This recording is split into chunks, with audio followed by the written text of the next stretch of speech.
All three U.S. airlines have now announced they are suspending flights to China, most through the end of March, one through the end of April, and obviously this is in response to the growing concern over coronavirus, weakening demand, and just not wanting to put people in harm's way.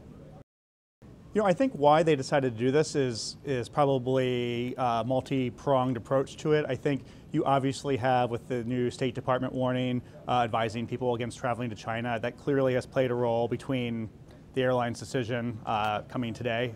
But I think also, they have flight attendants and crews and other workers that by continuing these flights, they're continuing to fly in and out of a zone right now where the U.S. government is recommending Americans don't travel to. So I think it's probably some combination of those things, and not to be underestimated is weakening demand between just general concerns and with the actual U.S. government warning against travel to China. I think it's safe to say that demand for those flights is probably as low as it's been in a while. But it's certainly going to be a big hit to all of the airlines that fly to China. They're going to feel this in their bottom line. And, we've seen reactions to previous viruses and outbreaks, pandemics, but this is a pretty pronounced reaction to have all three big U.S. airlines suddenly pull down their schedule to mainland China.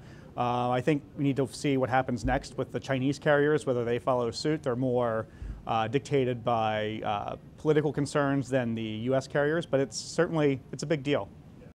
But I think unless there is a quick improvement to the situation with the outbreak in China, I think that most airlines will probably end up taking a similar path.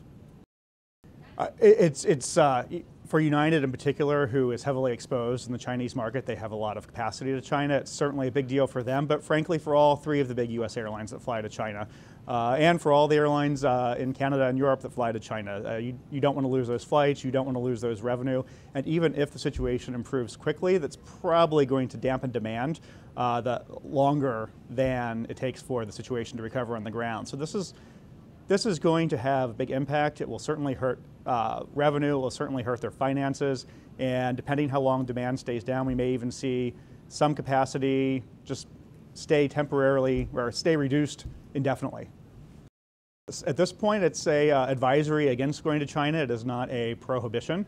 So if you can find an airline that continues to fly there, it's at your discretion or your